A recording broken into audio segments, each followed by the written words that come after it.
Hi, everyone. I'm Samantha Schwartz, product lead at Ellevate Network, and I'm your host for today. Thank you for joining us for this main stage session, The Great Comeback, during this year's Mobilize Women Week. It's our 5th year of hosting Mobilize Women, and we thank you so much for joining us this afternoon. For those who are new to Ellevate, we're a coalition of ambitious, supportive women and allies who show up for each other and mobilize to change the culture of business. Over the last 20 years, we've perfected the art of creating safe spaces for women to be honest about work and get validation, perspective, and actionable advice. This entire week is designed with that in mind. It's a safe space for you to share your stories and opinions and even to challenge your perspective. As we've been doing all week long, Mobilize Women gives you the unique opportunity to hear from speakers from all different backgrounds who are excited to share their stories and advice with you. Please listen with intent and an open mind. If you've tuned in to other sessions earlier this week, we hope you found the conversations to be powerful reminders that we are all evolving and growing as human beings. We encourage all of you to give yourselves the time and space to reflect on what you hear and think about how it applies to your life. You'll have the time and space to process with others at our roundtables, which are taking place Thursday afternoon and Friday morning. We'll share some links later in the chat to help you register to those roundtables. They are safe spaces for honest conversations that can help you contextualize and come up with a plan of action. The more we come together to share different experiences, the more we realize we're not alone. There are other people who care and want to help you make meaningful change in the world. Before we dive into housekeeping, I'd love to thank our sponsors, especially our presenting sponsor, RBC Wealth Management. Now, a few things to keep in mind as you're listening to this session. Number one, please use the chat to engage with each other and our speakers. Quote cool things you hear, drop helpful links to books, websites, and apps. And remember, be sure to send your message to all panelists and attendees. Number two, if you have questions for our speakers, you can post them in the Q&A box for the moderator to see. Number three, closed captions are available for this session. You can click the CC closed captions icon to toggle them on. Finally, if need be, you can privately message the Ellevate team. We're identifiable as the host and co-host of this session and have Ellevate in our names. We are recording the session and it will be posted to the Ellevate site as an evergreen resource for members. Thank you for tuning in, and now please welcome our moderator for this session, Caroline Fairchild, Editor-at-Large for LinkedIn News, joined by our wonderful panel of speakers, Shamina Singh, President, MasterCard Center for Inclusive Growth and Sustainability, Deborah Borg, Chief Human Resources and Communications Officer with Bunge, and we are supposed to also have Dr. Letha Maybank, Chief Health Equity Officer and Senior Vice President for the American Medical Association, though she may be a bit delayed in joining us. We're so excited to have you all here, and now I'm going to turn off my mic and hand over the reins to our moderator, Caroline.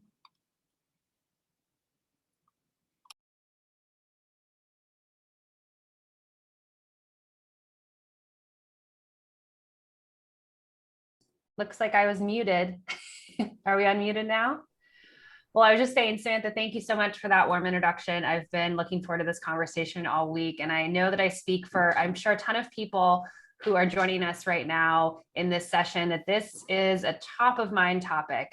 Right now we're seeing on LinkedIn a lot of employees having some concerns about what the return to office, what the great comeback is going to look like.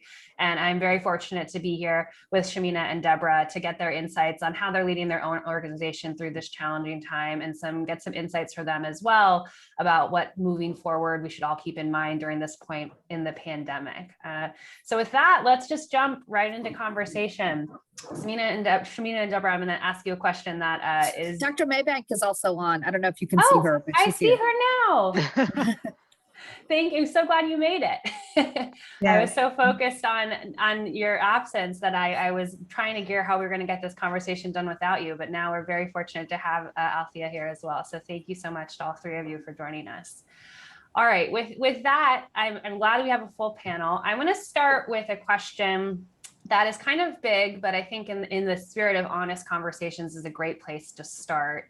I'd love to hear from each of you how this past 15 months has changed your relationship with work, both in your personal relationship with how you think about your work, but also what your focus has been. And Deborah, you're on the left of my screen here, so I think I'm going to kick it to you first. Sure. Yeah, I think it's changed perspective for everybody the last 15 months, right? So I think we've all been forced to think about what's really important to us, what sparks joy, why we do what we do. I've been in the privileged role of leading a very large company through the pandemic, from given it's such a people and communication related challenge that we have. And it's kind of reinvigorated why I do what it is that I do. It's been a great series of unknowns through the last 15 months. We have a number of our colleagues in South America who are still suffering quite a lot through the pandemic. So for us, it's been a very, very long 15 months as it gets better one place and then it gets much worse another place, and it just keeps going in these different waves. And it's been a really interesting challenge on how to keep the organization motivated and engaged and communicate with them without being tone deaf to what's happening in different parts of the world. So it's been a learning journey personally, I would say. I got to appreciate many of the little things in life that I had stopped appreciating. So just a nice walk with fresh air and things that I was doing before but wasn't really tuned into how much joy they were bringing me. And on the work front, again, I think some really interesting challenges that we've seen. It's been the real great comeback of humanity in the organization, which is, from the chair that I sit in, a really exciting place to be. The great comeback of thinking more about humanity when it comes to work. I'm sure we'll get into that more in this conversation. Shamina, what's top of mind for you when you think about how your relationship with work has changed? I think the intensity has changed, and maybe not so much for the becoming less intense. I think the past year and a half have just made things. Everything is just much more intense. I mean, that's sort of been my buzzword for the whole year, because of the work that I do at MasterCard, which is the social impact work and also most of the philanthropic efforts.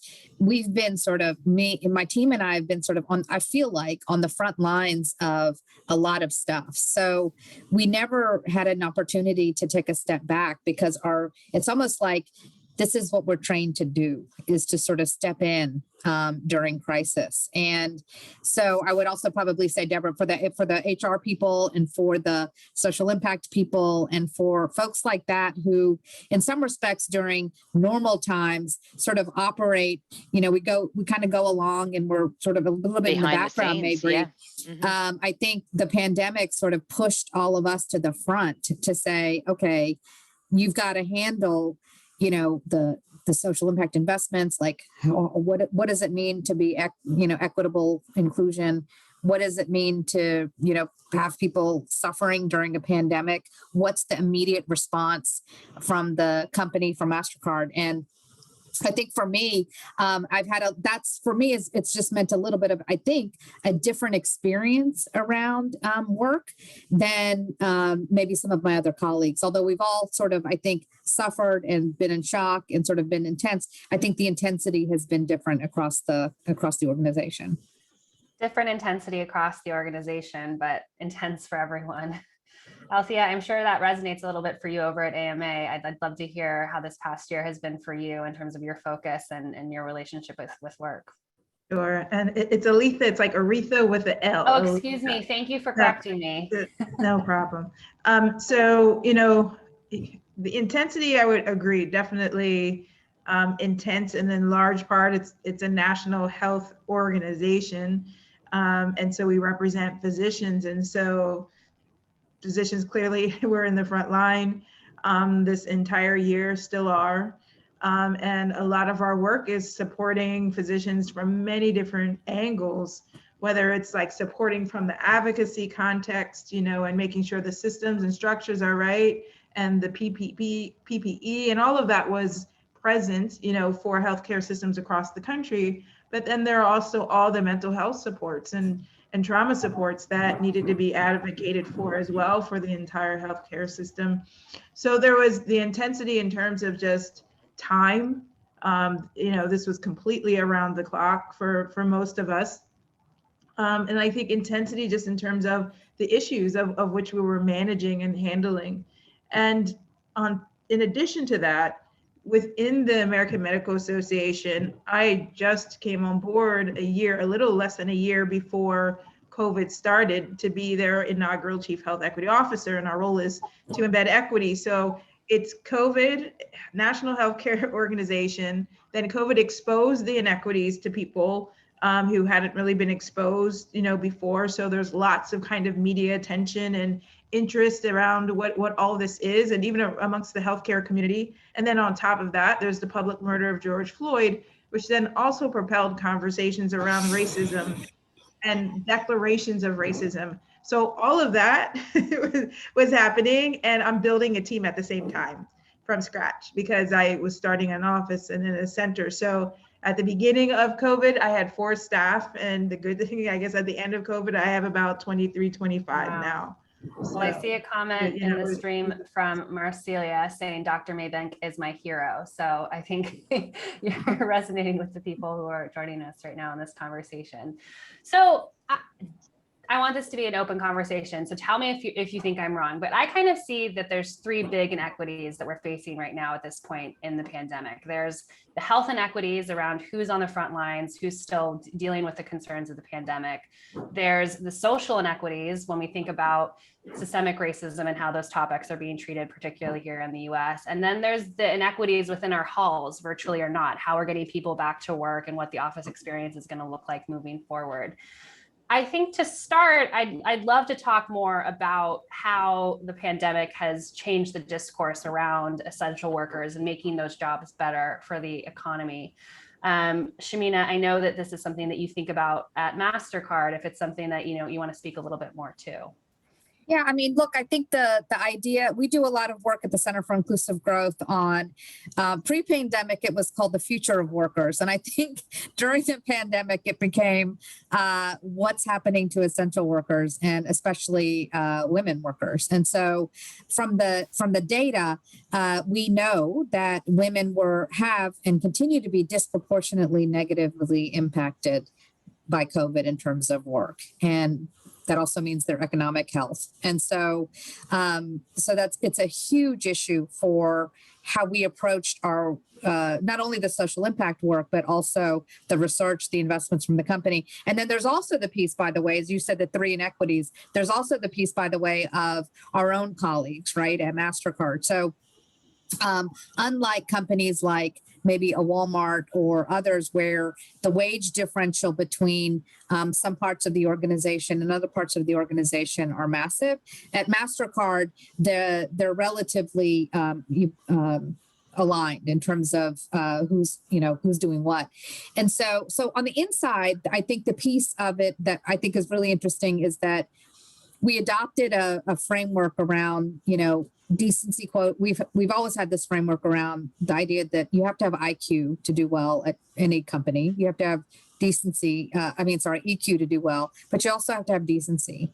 And I think it's a baseline approach to treating people with decency that sort of permeates all of the work that we have done. But unfortunately, I think from an economic perspective, women have borne the brunt of not really being treated decently. And so right. I think that, so at any rate, the work that we did inside MasterCard around, job security. So this idea of nobody gets laid off, everybody keeps their job, focus on your family, focus on your life is sort of, table stakes for, I think any purpose-driven company or any decently driven company. But the other piece of it is, in terms of essential workers, and I'm sure Dr. Maybank will have a perspective on this, everything companies can do to support essential workers, and in this instance, I mean frontline healthcare workers, I think sort of became the focus of everything we were trying to do. And lots I could say about that, but I really think that probably Dr. Maybank probably has the best perspective, at least on that, more than I do. Yeah, would love to get your insights there. And also, as we think about particularly return to physical offices and just the polarization around vaccines, no vaccines, how can we think about protecting workers as the economy moves forward? Well, I agree in terms of that COVID and during this time of pandemic really pushed many organizations to focus on the essential workers or the workers that really were not focused on or paid attention too much. Their voices oftentimes were not centralized, and their ideas weren't centralized.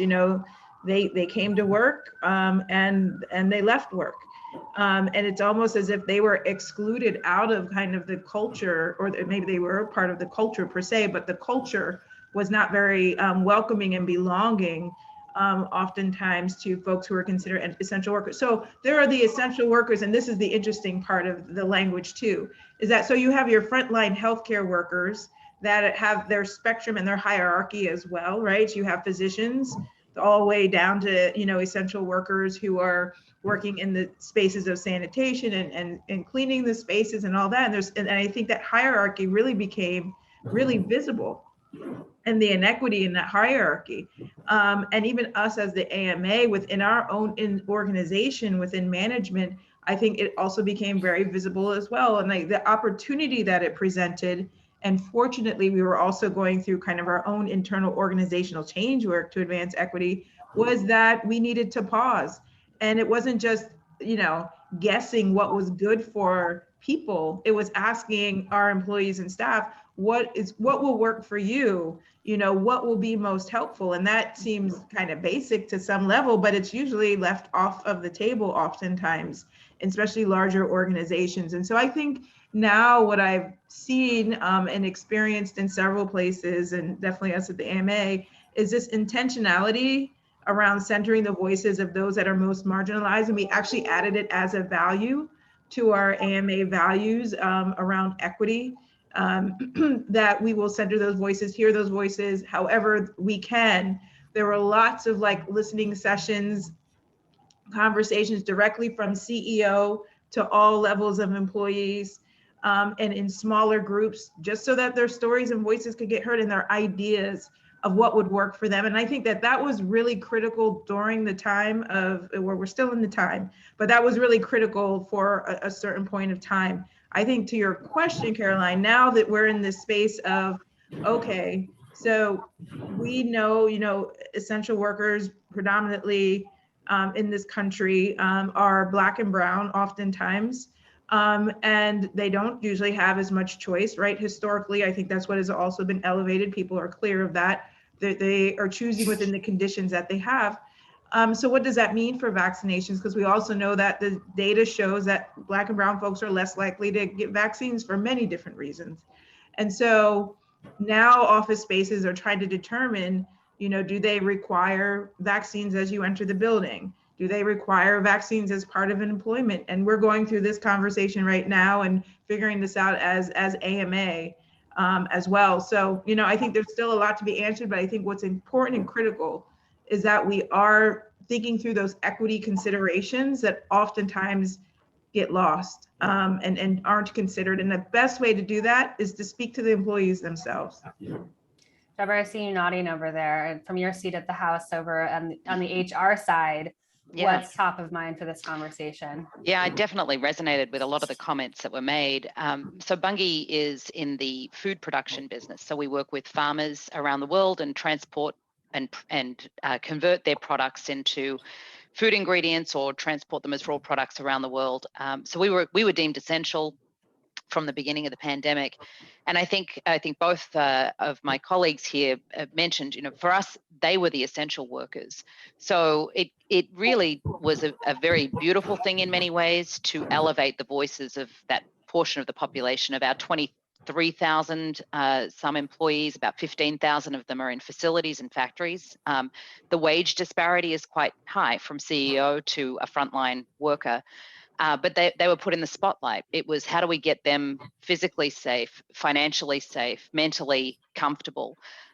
We were in the very, very fortunate position that business kept going. We didn't have to lay people off, but we were facing a lot of different questions on an ongoing basis around, one, what's the right thing to do? So we extended bonuses. This was as legislation was not couldn't catch up, obviously, with how do we protect people that need to be quarantined? We have a duty of care to everybody else that's in that facility.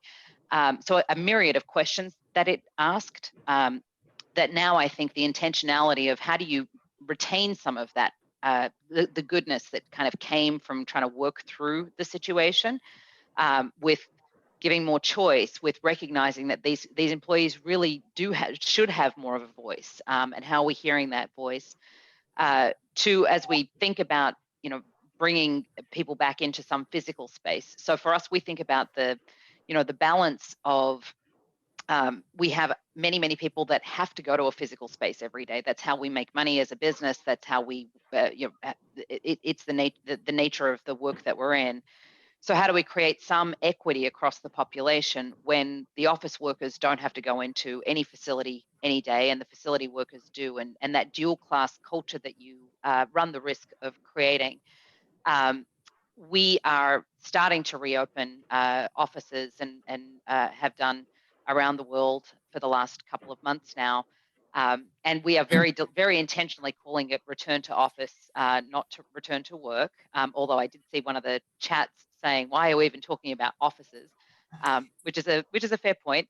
We firmly believe in, offices are a place of collaboration and creation and community. And what we hear a lot in our employee base is the desire for community. After not having physical community for so long, is the desire for community.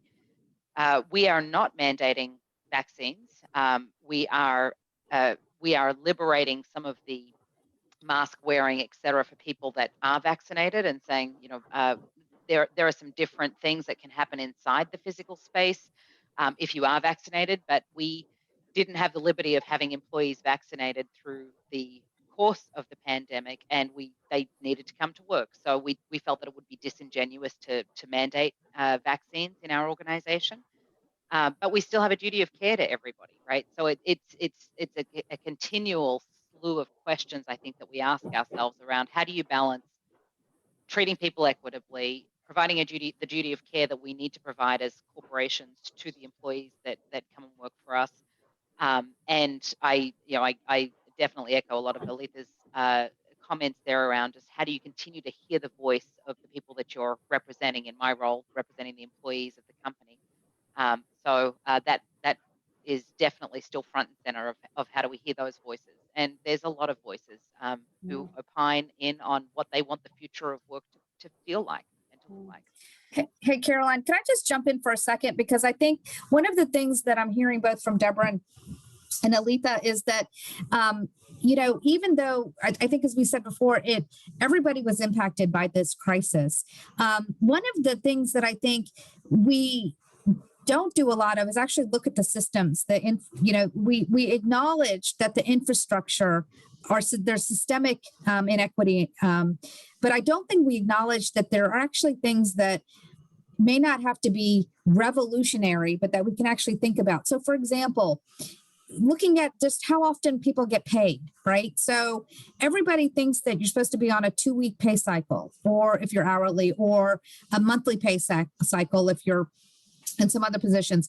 We actually had to take a look at frequency of pay, because when for essential workers or non-essential workers, but people started doing restaurant delivery more often, like things just shifted, right? And so for a company like MasterCard, who focuses on payments and frequency of payments, and we saw that the data started to say, actually, people need to get paid in real time. So how do we shift the technology such that we can allow real-time payment?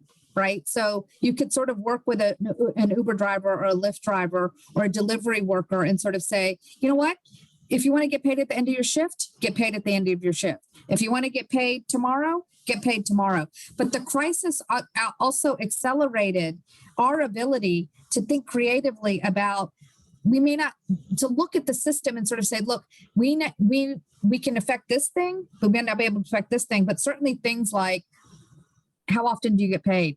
Benefits infrastructure. Like, when was the last time we looked at the benefits infrastructure, at least in the United States? Like, it's all tied to employment mostly. So for many people, I think upwards of, we were looking at one point at 40% of people who were displaced by COVID all took on gig jobs or intermittent work.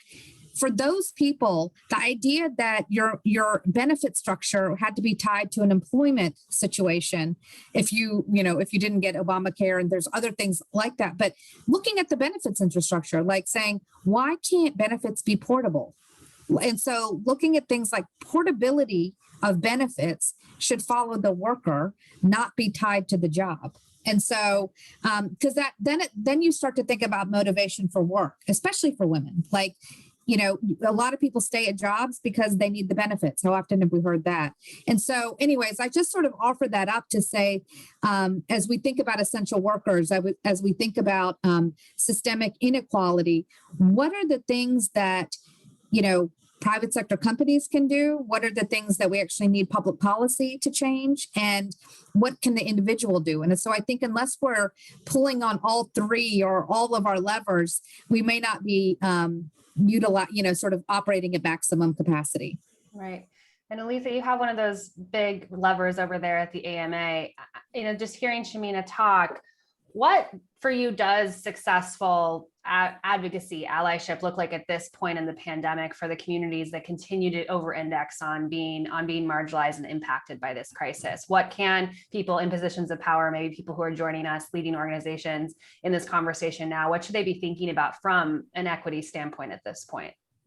Yeah. So Shamina, I completely agree with your word and appreciate actually your context just now. And I think that has been, the opportunity for, I think, many is to see hopefully differently and to know that they can act differently. And so we do need, from an advocacy point of view, if you want to say it there, or accomplice, I'll come back to the word of allyship and how I feel about that. But I think a lot of it has to do with leadership and will. So what Shamina elevated, from my perspective, has been elevated for years, right? We need these structural changes to happen in society, whether it's through our policies and laws, through big P policy, or that impacts and the conditions of what we can do at institutions, or we need institutions to step forward and do things differently. But there's still been some resistance to that change, because I think, Shamina, what you mentioned to me seems quite simple, right? It's logical. Let's put it that way. Maybe simple is not the right word, but it seems logical. And I think there's a building amount of evidence, especially in the health space, that supports these structural changes that are needed so that people can take care of themselves, can take care of their families, and they're still able to be productive citizens. But COVID really elevated that point of so much is dependent on employment. And if you have it or if you don't, and if you don't have it, then how unfair is it that you, of the realities that you have in this country? And so as the AMA, we have been using our leverage and our power as an advocacy arm, both at the federal level, to not only advocate for policies that are on like the healthcare system level, but also larger than that, whether it's, paid family leave or other supports for maternal health, around just overall or pregnancy, housing, supporting a lot of policies now more so than ever that support building capacity of what we call the social determinants of health. So whether you have good housing, transportation, all of those aspects that we know are really critical. And so we have been stepping into that space more so than we have before. And I think when we talk about social impacts, we can think about what we can do also at the institutional level, at a very local level. And so we have been investing dollars along with other healthcare organizations in the west side of Chicago, as an example, to help support affordable housing and economic development, and also helping building infrastructure as it relates to public health, and connecting those dots in Chicago. So I think there's work that we were able to do as AMA kind of at the federal policy level, but then also at the institutional local level, in terms of moving more upstream. And that's the way to show up, I think, as a partner, as an accomplice, as an ally, just realizing we can't do any of this on our own, but we need to do it all in partnership and collaboration. I think that's been one of the biggest things, right? At least for me, is there was certainly what's within your four walls or your borders as a company, right? And really leaning into keep your people safe psychologically, physically, mentally. But I think the role of corporations in really driving some of that broader public policy change, and we saw it very, very dramatically with just vaccine availability in the different countries that we operate in, and the inequities that exist from government system to government system. And I think companies like ours played a bigger role than I've seen us play in the past around leaning into, we need to solve the infrastructure. We need to partner with government. We need to partner with NGOs. We need to partner externally to solve a broader infrastructure problem. We can only fix so much of what we can control. And you saw a lot of companies kind of, okay, in the absence of there being public policy around this, what is the right thing to do? And we went ahead of public policy because public policy wasn't available. But I saw this real shift, right? Certainly where we put philanthropic dollars and all of those things mattered a whole lot.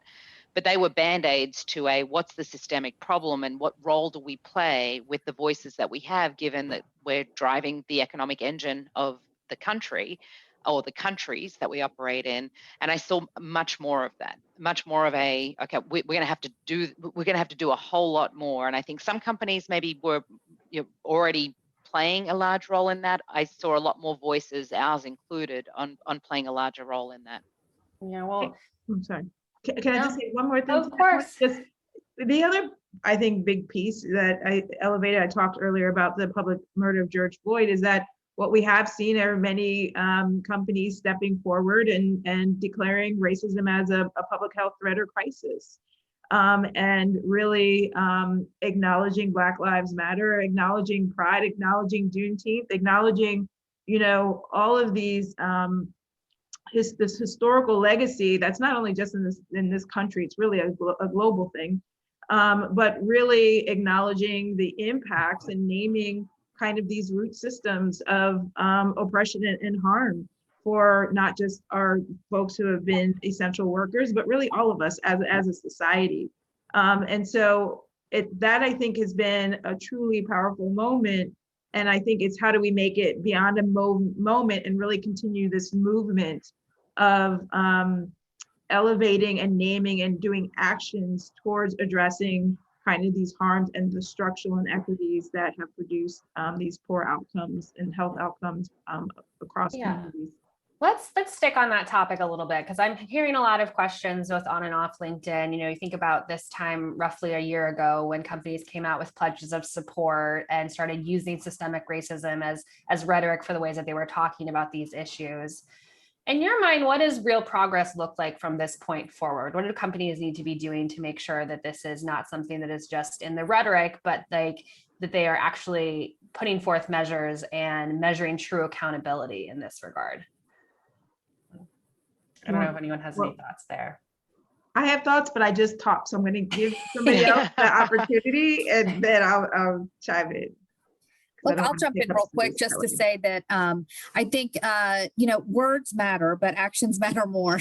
So, that's not new to folks listening in, but, what I've often said about, it's June. And so part of this is is Pride is, what happens the day after the Pride parade? Like, do things go back to normal, or does something actually change for people in a community or in a society or in your company or things like that? And so, I guess I'd say two things. One is it takes internal advocacy. So it also, like, as actors, as employees inside of a company, we do have an ability to actually make change that may ultimately change the way things are done broadly. So one thing is just on the gay pride thing, we created something called a true name card, right? So this is about using your tools to do something differently.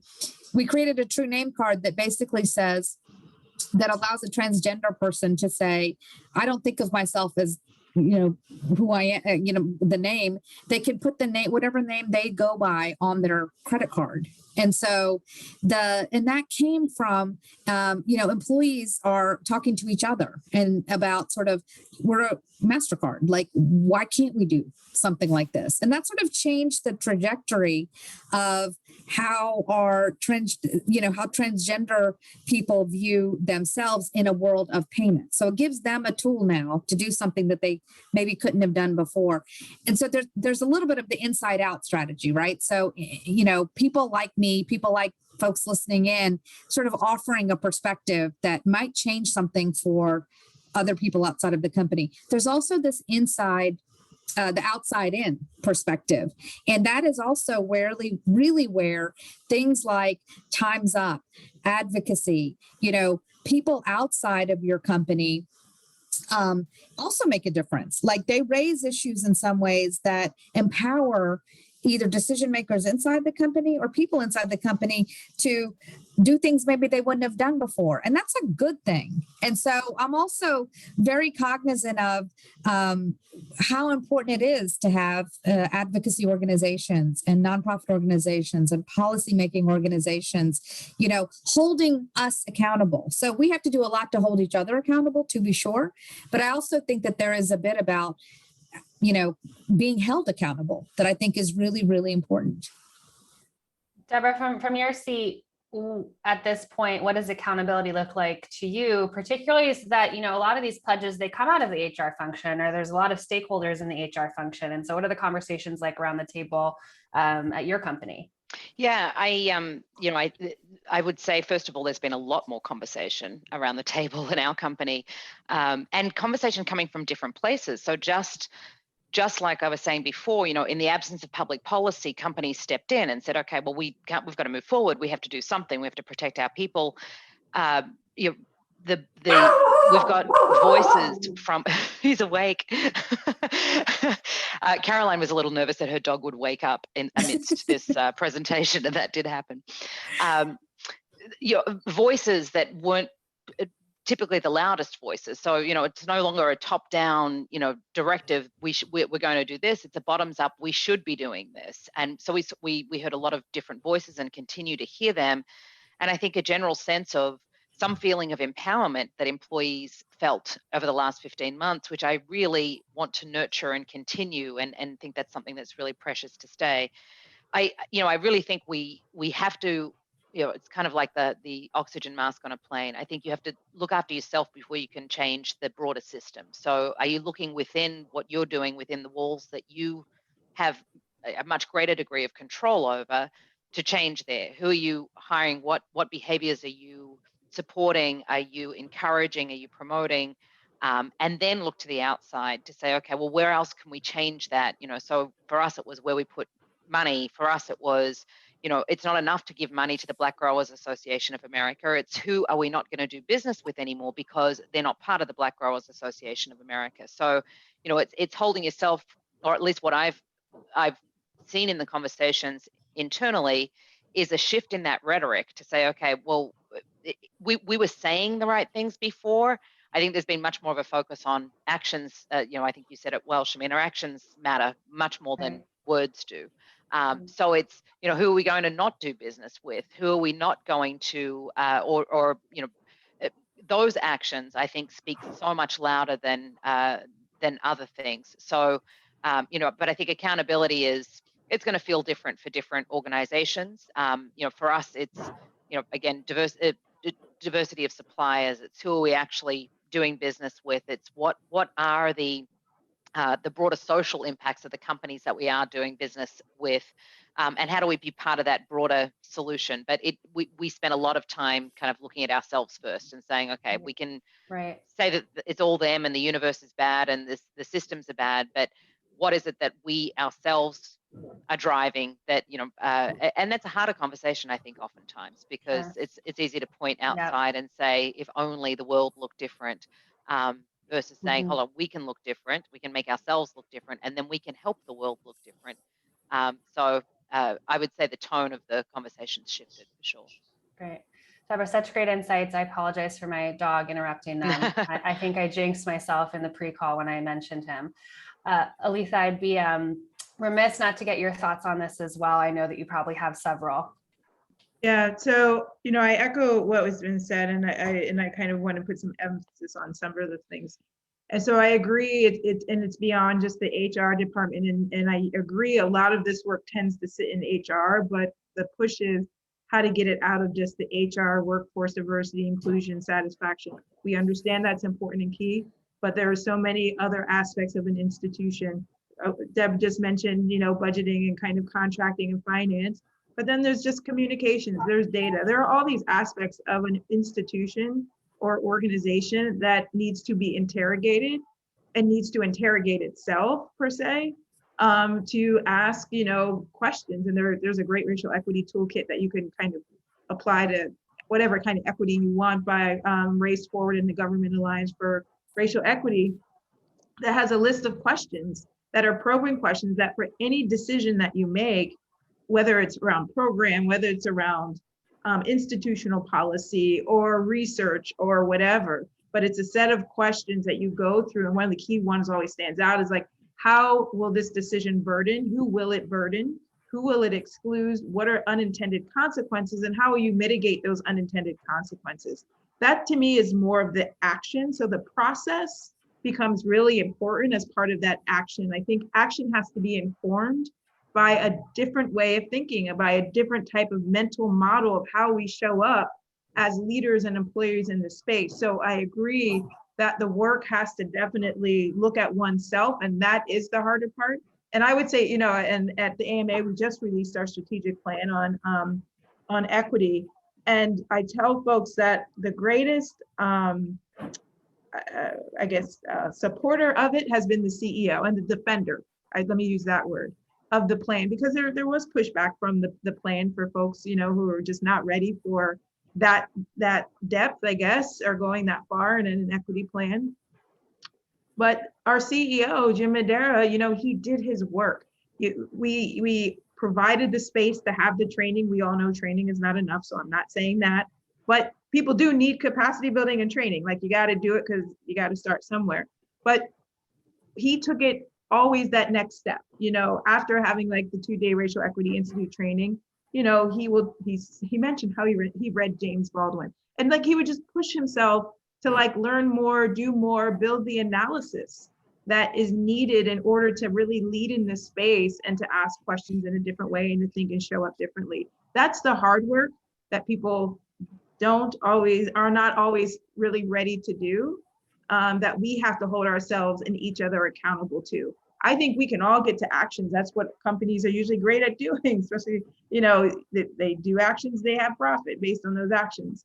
But it's how are those actions informed in a different way, I think is really critical. I think that's such a great point, because it can be easy to, particularly at this point, I think in the pandemic, there's almost like a check the box list of things that companies should be doing or can be doing or should be implementing. And that can kind of get you into a sleep mode of sorts in terms of not actually pushing yourself to do the work, as you were just talking about, Dr. Maybank.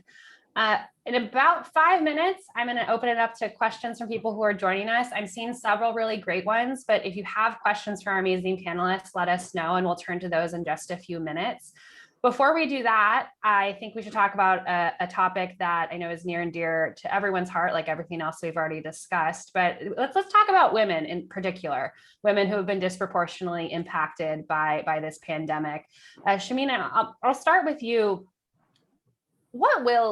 It's hard to think about at this point, but what will an upturn in the workplace look like for women, in your opinion, at this point? What are we going to see that's going to start to show that there's a light at the end of the tunnel for the millions of women who were impacted negatively by this crisis? Well, I was jokingly thinking we can only go up from here when it comes to sad but true. What happened to women, but what happened to women during this pandemic it's just been devastating. And so just to give it some perspective, pre-pandemic, the World Bank estimated that there was, I think, $160 trillion of unmet purchasing power because of the differential between men and women in terms of pay. During the pandemic, I think they came out with a report that said it was something like $172 trillion that is unrealized because of the pay gap between men and women globally, right? So you can imagine, it's mind-boggling because on any stat or at any measure, it just makes more sense to utilize the power and the and the labor, frankly, the paid labor of women, right? So I think that part of what it means is, and again, I think we can all talk about the big, I'll say all the right things and I'll say all of the stuff about, yep, let's get women back to work, family and medical leave, and I believe all of that. But I also think we have to do not the simple things, but the creative things. So one of the things, for example, that we've been working on in India and in Bangladesh and some of in Southeast Asian countries is wage digitization for women. And you may be surprised to know that most wage earning women in the world are paid in cash. And so what that means is, so for the farmers, right, for the workers in factories making clothes and things like that, most women in the world are paid in cash. And so when you are paid in cash, that means that another person, so most of the time your husband, maybe your mother-in-law, takes that cash, right? And so if you are paid digitally, it goes into an account. So it skips you. It skips your husband, it skips your mother-in-law, and it goes straight into a bank account where you have more control over your money. And so what we saw we started this as a pilot project in Egypt and in Cambodia, we saw a 20% increase in savings for women simply because they started getting their money digitally and it went straight into an account or went straight onto their phone or straight onto a card. So I would say that what does it look like? I think that there's enormous opportunity to use the power of technology, frankly, and the power of the digitization that we've seen because of COVID. Everybody had to move to digital.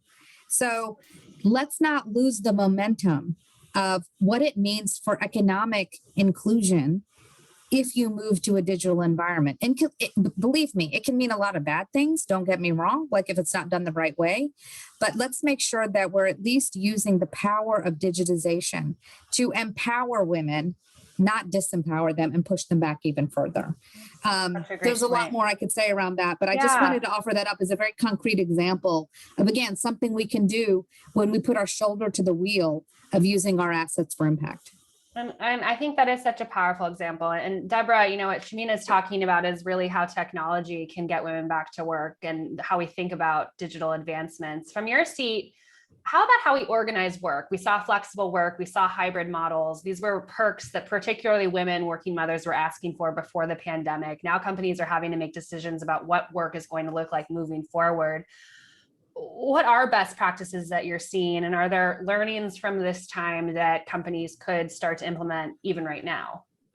Yeah, I actually had no idea or had never thought about being paid in cash versus being paid digitally. But I would run a similar parallel for women in an office environment, for example. So some of the learnings that we had during COVID, where everybody very rapidly shifted to a different way of work, well, we were hearing, particularly from some of our more underrepresented groups of women, our commercial people on the trading floor, for example, are typically, there's not a lot of women on the trading floor. And what we were hearing from them is, these things I had access to before because we had a flexible work policy before, but I never felt comfortable to use it. Or I didn't feel like I was included, but I didn't even know I wasn't included. And until information was ubiquitous and had to be shared electronically, because it was we weren't seeing each other face to face. So all of a sudden, information that might be just shared at a water cooler amongst the three guys that were at the water cooler was being shared with the whole team by an email. And these women were able to step up and say, this is what I see. When I see this information, I also have an opinion. And so I think for the more corporate workplaces, it's kind of finding that parallel to, don't go back to being paid in cash, right? Don't go back to all information is shared at the water cooler. How do you institutionalize how information is shared and made available in the organization? I'm a big believer.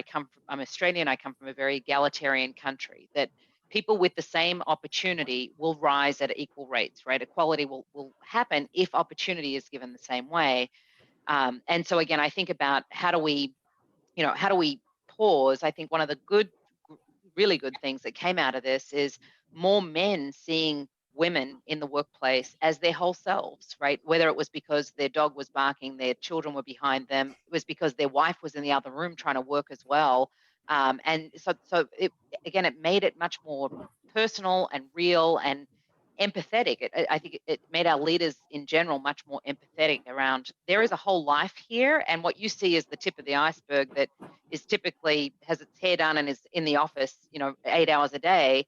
That doesn't have to be the new norm. And Sure. so it's how do you not just rubber band back to where we were, and how do you intentionalize how a meeting's taking place? We've seen a lot more visible women. They were always in the organization, but it's easier to get them to present because it's like, oh, hey, now, Aletha, what do you think about that, right? I'm hearing more voices just because of the way we've been working. So Sure. we've been really working hard at how do you codify some of that and Right. make that the new way of working.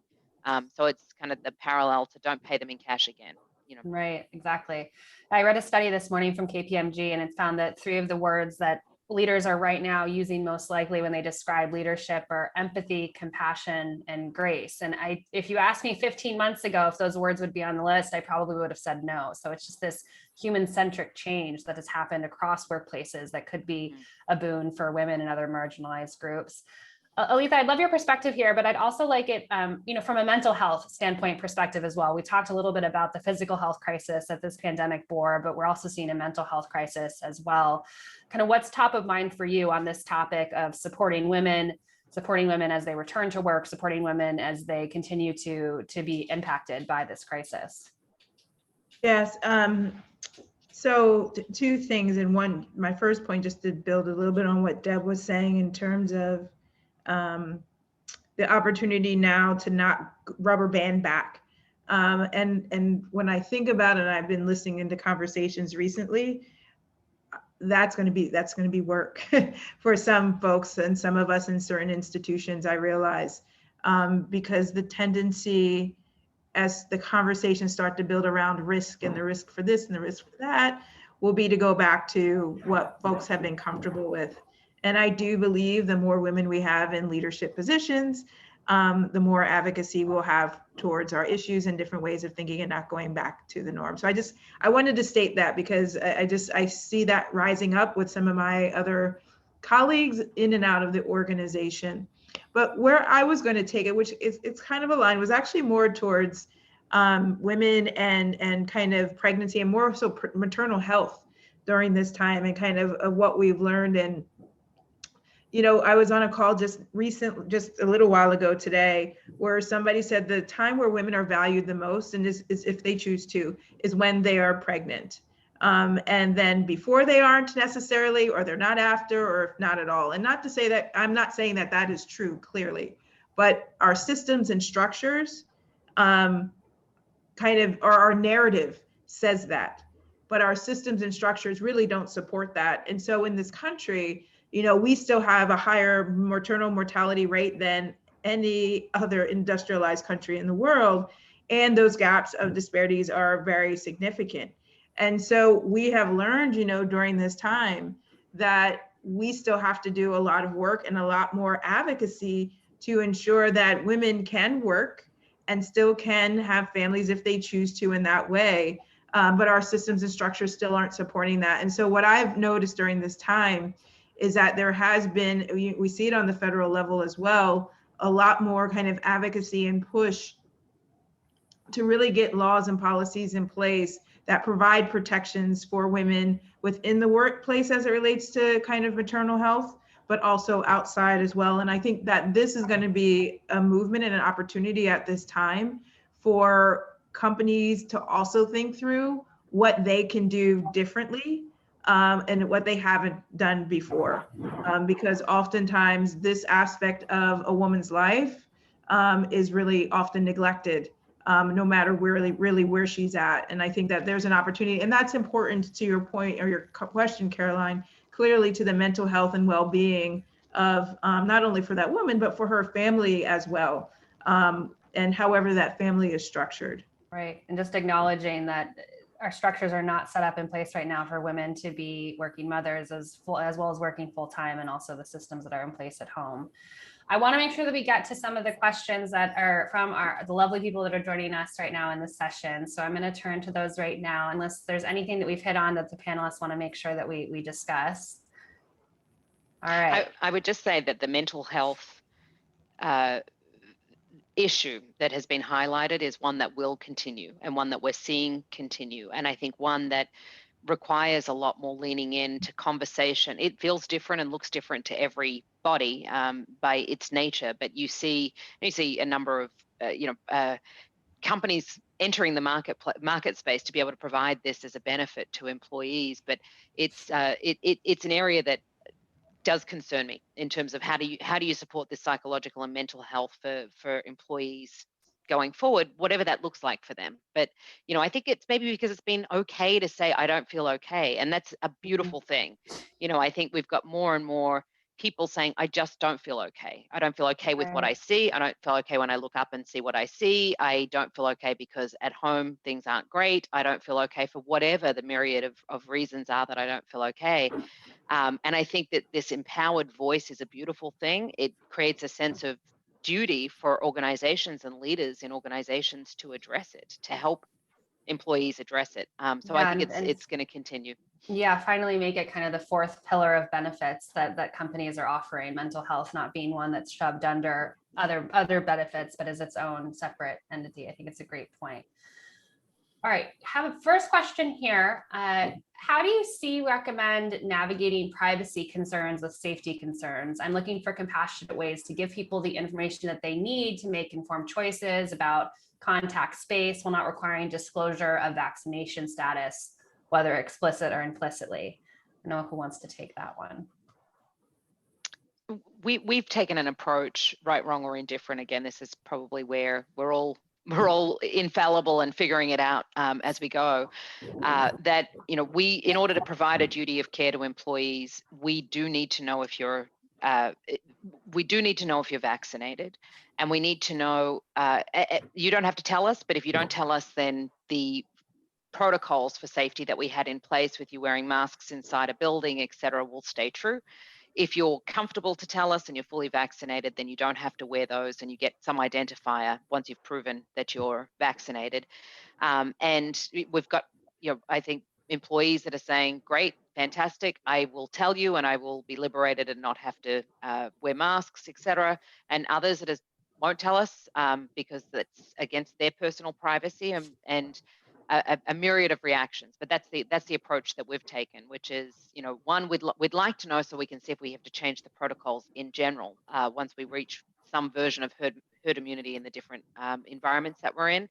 And two, if we've basically offered a disincentive or an incentive to let us know.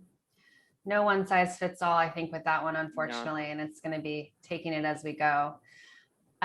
Tracy has a question. She wants to know, would love to hear more about how the employees were heard, what channels were used so that the idea got attention of leadership. I think that was from earlier in our discussion when I think everyone was discussing just the importance of making sure that voices were heard within the organization. I guess this is a tactical question of how that was done. Yeah, I can talk about that a little bit. So we did several things. We held town halls for, with CEOs and leadership for folks to express any concerns or anything that they were experiencing. Our CEO actually met with all of our employee resource groups, kind of one and the group as well, just to hear whatever they needed to talk about at that point of time, and to also offer suggestions for his consideration. We also, as part of, and I think this is also kind of a movement that I'm noticing because folks have asked me, such as ESPN, Disney, PayPal, folks, to come in and kind of talk about the equity work we've been leading.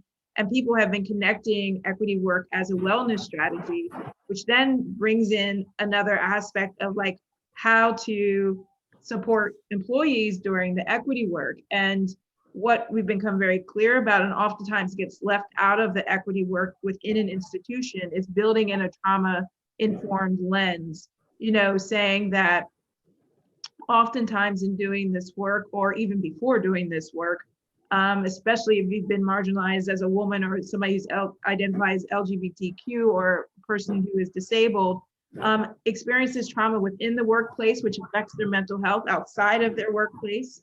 And it's important that we recognize that we build systems also internally to our institution to do something about it so that we don't re-traumatize folks as we work and do this work of equity. But also that means we need to have more infrastructure to have more consistent kind of checkpoints with employees. So it's not just one-off, the CEO sitting with whomever, just once, or twice a year, but there isn't a formal infrastructure. So what we've created was, and you could use whatever language you want, is like a health equity work group that's inclusive and has representation from every single, business unit. And they meet on a monthly basis and they think through strategies and help support their own business units, but they're doing it in community. It's like an organizing kind of structure.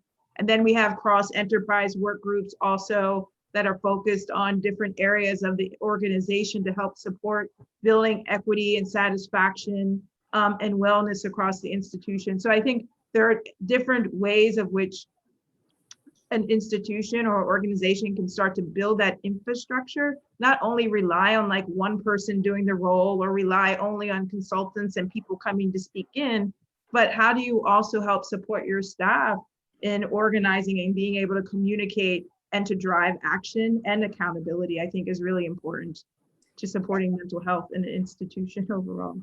And it goes kind of back to Shamina's points earlier on about really looking at the systems and structures that are in place that are supporting these initiatives. There's a question here from Kalpa that's somewhat related. They're asking what metrics are being used in other organizations, who leaves, who gets promoted? Are we holding leaders accountable to sponsor mid and senior level women, people of color? How have metrics changed in the past year?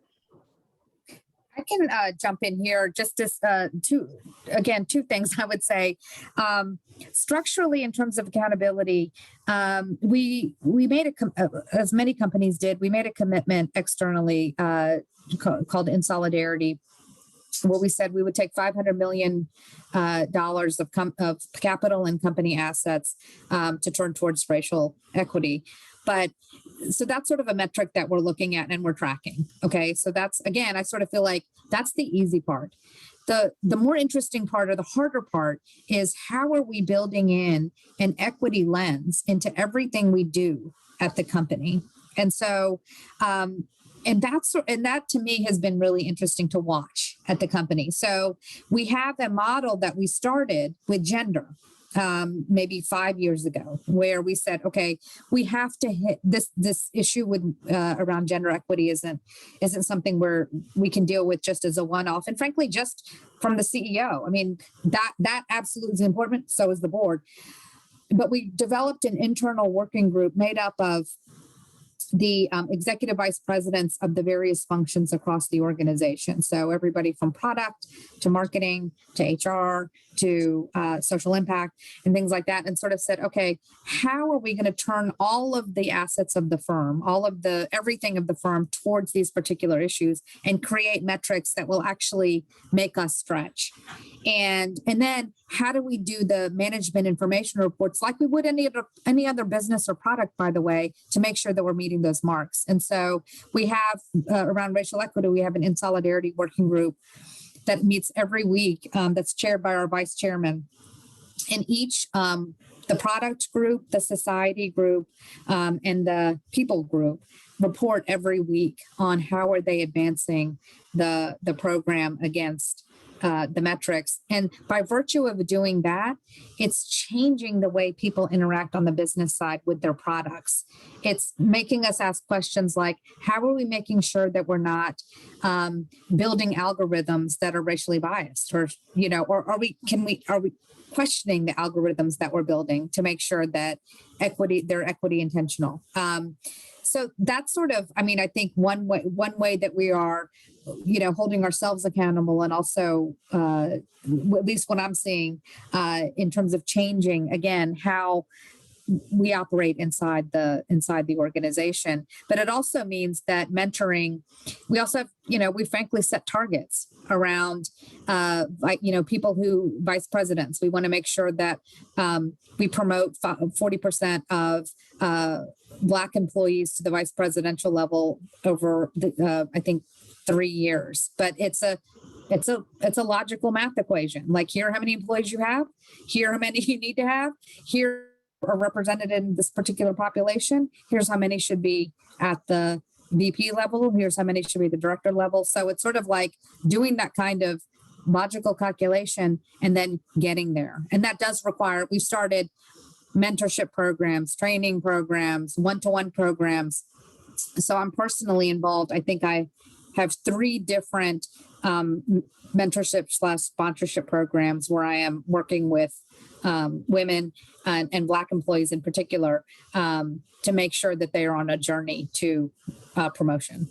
And most importantly, by the way, so that they stay at MasterCard. So I think we shouldn't lose any of this in saying that it is also about talent competition and fierce competition for talent. And I just think that often gets lost, like as if it's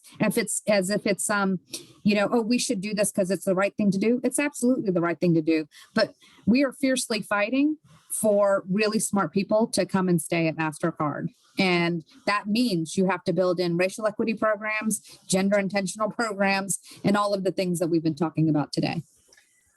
70% of companies right now are reporting talent shortages when it comes to knowledge workers, and 1 in 5 millennials are saying that they're looking for a new job opportunity right now. So you put those 2 stats together, and it's the war for talent, I think, is just beginning. Thank you for those points, Shamina. Another question here from Tracy. This has to do with office collaboration. What's going to stick? She says, yes, offices are points of collaboration, community, and learning. Sometimes it's about being in the right place to take advantage of a spontaneous learning opportunity, which is especially true for those who are onboarding. How have other organizations pivoted their onboarding programs in the last year? What will stick for good? Anything from the past year that has worked that you were going to continue to use moving forward as we think about recruiting and bringing people into the organization? I think from an onboarding standpoint, we aren't doing drastically different things. We're doing them in different ways, which has also accelerated speed, right? So how do I quickly get introduced to the people around the world that I would need to be introduced with, which previously may have been more of a road show. We'll wait till you get there. We'll line you up with a bunch of people to speak with. So for us, I think the speed portion will remain. And because of the again, it wasn't, I don't know that we were extremely intentional about it. We were hiring a lot of people during the pandemic.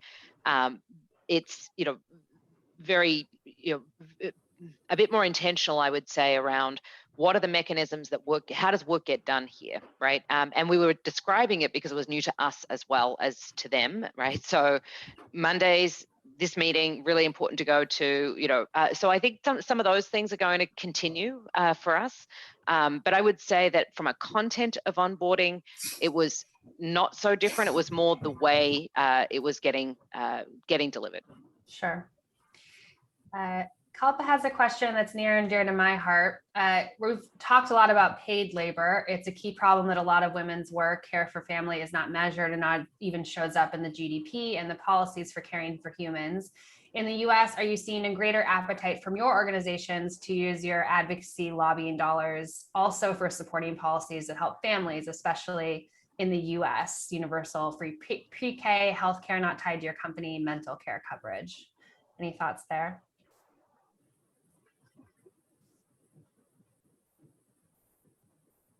I think I mentioned it a little bit earlier. I mean, it's a little bit more obvious maybe for a space like the American Medical Association, but, we are a health space. So if we're really invested in, promoting the art of science, medicine, the public health of people, then it's really important that we are using our advocacy arm. I think what's different for us and in healthcare is that we're moving it beyond just the healthcare system, beyond the coverage of healthcare, in terms of insurance coverage. And what's happening in the system is that we are looking at these other broader social determinants and equities of health that we know are actually create health more so than anything else that happens in the healthcare system. So I mean, for us, that's an easy kind of yes for us. We are using our advocacy arm, and I think that that's the opportunity that we all have, I guess. You know, I think about as I'm listening in, you know, healthcare is a bit of a different space, even when it comes to talent and pulling talent. You know, a lot of this is like where you apply and who accepts you, right? And in terms of where you're going for medicine, or if you're going for medical school, or if you're going for a residency or even a physician position. And yes, you know, they are trying to attract the best talent. I think that is right, but there's a little bit of a different kind of connection that I think the power dynamic is a little bit different.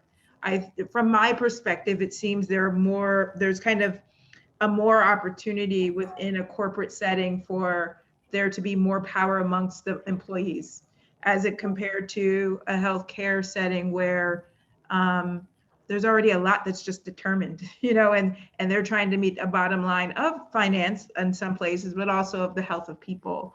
And so oftentimes, even though we have shortages in the healthcare space, many folks don't have that kind of flexibility to just kind of jump from place to place to place, or go to place if it's not jump. So there's a little bit of a different dynamic that I'm kind of thinking through and working with. I've never thought of that, Elisa, before, but I think it's such a critical point to think about just the structures that healthcare in particular has to think about when it comes to equity and making sure that the power structures are unbalanced. I think that's such a great point. It's interesting, just to jump in very quickly, only to we have a partnership. I didn't think about it either in that way until we started doing the intersectional work, right? To sort of say, you know, you can't, you know, we focus a lot on economic inclusion and inclusive growth, but all of that means you have to look at every industry, every determinant, because they're all, I mean, that's intersectionality. They're all connected.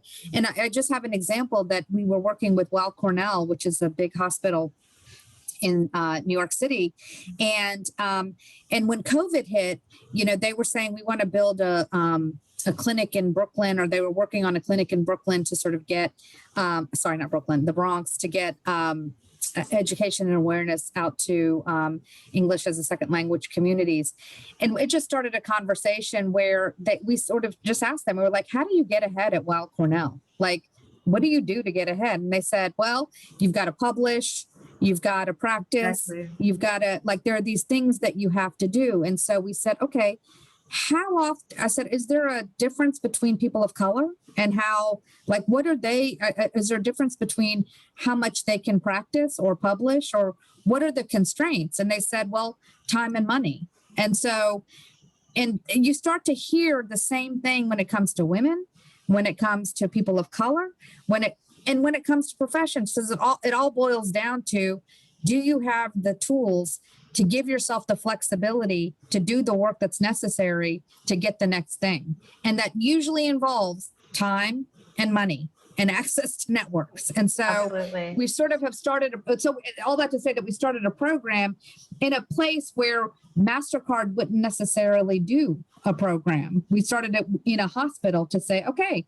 we're going to pay for residents' time, so that they have the time. If you're a mom and you need the time to write, or you need the teaching assistant, we're going to pay for the teaching assistant, or we're going to pay for the thing that you need in order to advance. And so to try to just see if you start to remove these barriers, are they real or are they artificial?